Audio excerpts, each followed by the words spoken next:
Hare Krishna and humble salutations. A warm welcome to your ultimate Hindu magazine program on SABC2, Sunday Sadhana. Yes, sadhana or spiritual practice is the key to our final goal of moksha, although the actual practices may vary. On our program today, we experience Sahaja Yoga meditation and Namasmarana or chanting, both important techniques in focusing our minds on the ultimate goal. The mind is subtle yet powerful and has the ability to bind us to the world or liberate us. Meditation is an effective technique used to control the mind and help bring about spiritual transformation.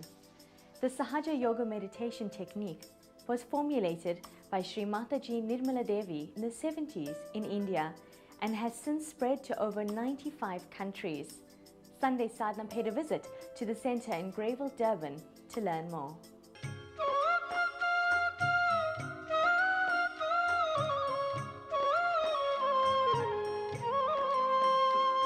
Sri Mataji Nirmala Devi is the founder of Sahaja Yoga. She was born on the 21st of March 1923 in a place in India in a little town called Chhindwara. Mother found that when she was born she had already had unique qualities and she'd already established those unique qualities in her and was already self-realized.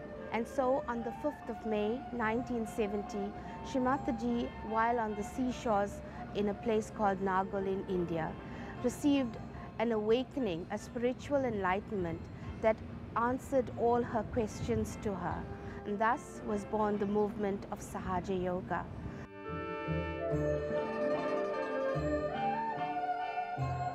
She felt empowered and she felt that mankind was missing certain teachings or abilities, and she's taking us back to our roots. Sahaja means born with and yoga means union with God. So what Sri Mataji is teaching us, or she's empowering us, is how we could attain this union with God in our present day lifestyle.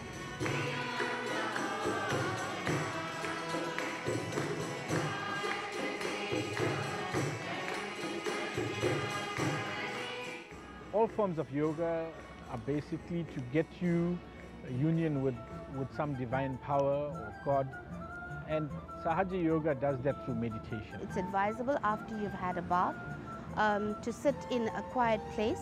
You need to close your eyes and then focus your full mind, as we call it, the attention. You focus the attention on what is commonly called the crown chakra, but in Sahaja Yoga we call it the Sahasrara chakra. And we try and focus our attention on that. And we grow in the sense that we become thoughtlessly aware.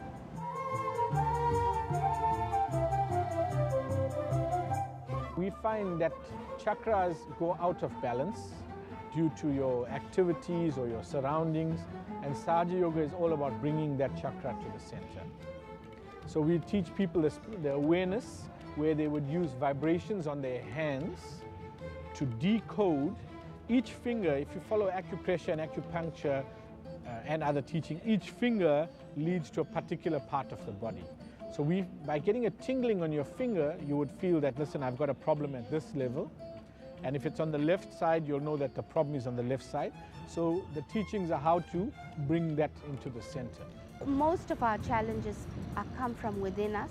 And if we can look within ourselves, see where the challenges are coming from, work on our inner being and become spiritualized, and we'll find that life then becomes more like heaven on earth.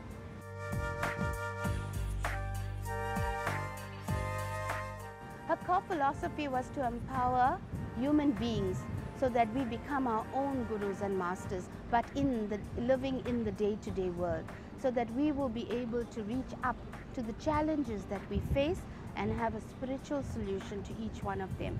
Personally, it's made me a very calm and settled person. You learn to be contented with life. You don't chase the rat race. You know, in whatever job you have, I'm not saying that all of us have no ambition in life, but you learn to handle things better.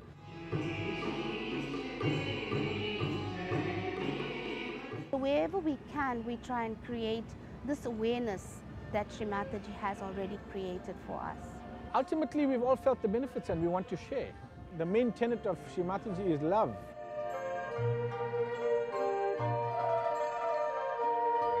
But through the vibrations, that is Shri Mataji forever around us. She is omnipresent, she's forever around us.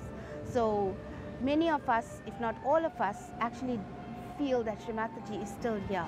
She's still amongst us, walking amongst us. Ultimately, all we're doing is just giving you that little strand of enlightenment. We're just opening that door a crack. It's up to each individual to take it further.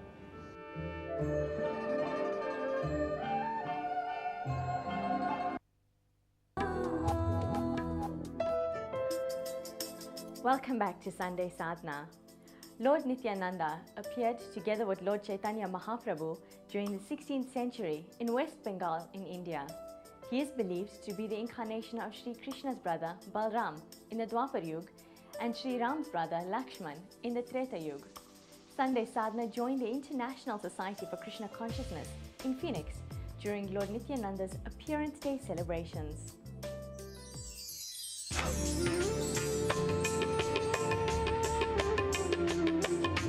Today is the appearance of Lord Nityananda.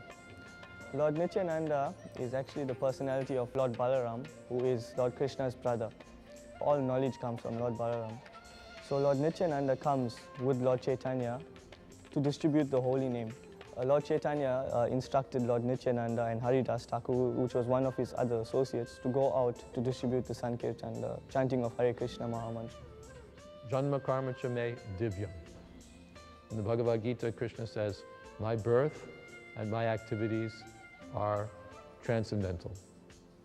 So it's not like the birth of an ordinary person. We have spiritual celebration. The spiritual celebration is by worshiping the Lord, by hearing about the activities of the Lord from books like Bhagavad Gita or this Chaitanya Charitamrita, and by chanting.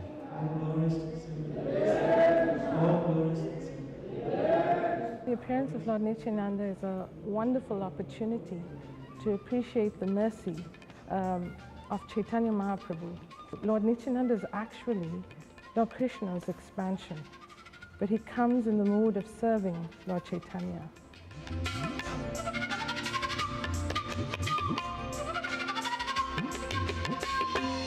Lord Nityananda was actually he was going from temple to temple looking for the deities. And every time that he went to the temple, the presiding deities weren't there. He eventually ended up in Mayapur.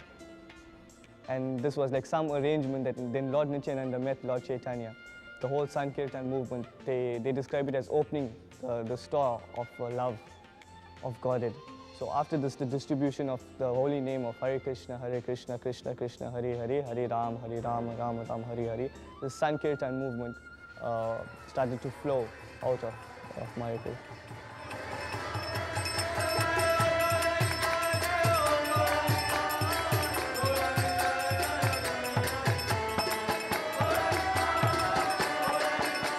It's difficult to speak of Nityananda without speaking about Lord Chaitanya. And Lord Chaitanya appeared to bring back to us the importance of the holy name. We don't need to have so many elaborate rituals. In the Kali Yuga, this Sankirtan Yoga is recommended. Because for Sankirtan Yoga, it can be any time, any place, any person, no restriction. Because everyone's soul, everyone's spirit. So this is universal.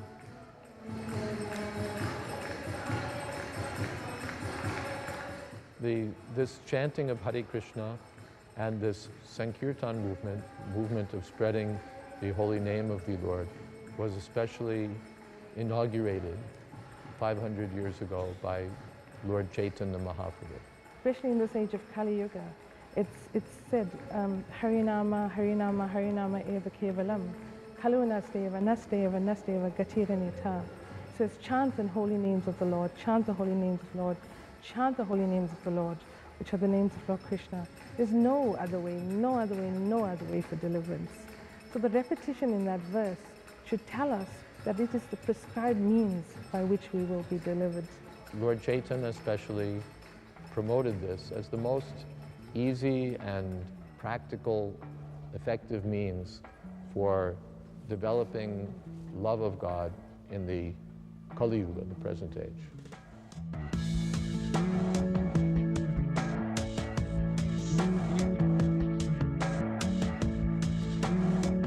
In essence, we can say that the preaching of Chaitanya Mahaprabhu is the practical example of what Lord Krishna preaches in the Bhagavad Gita. Lord Nityananda, his mercy, he's the epitome of mercy and compassion. So on this day of Nityananda's appearance, we should take that example for ourselves firstly and appreciate the holy name.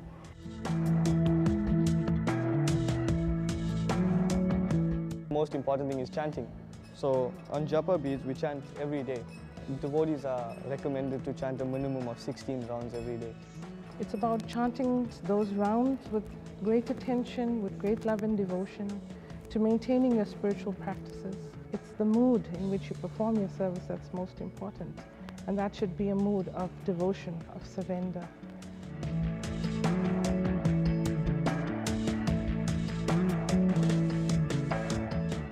How fulfilling it is, whatever the sadhana, to know and love God and to celebrate the divine energy encompassing our lives. Paramahansa Yogananda once said, "Read a little, meditate more, think of God all the time." And we leave you with those simple yet powerful words of wisdom. Until we meet again, keep up the sadhana. Om Shanti.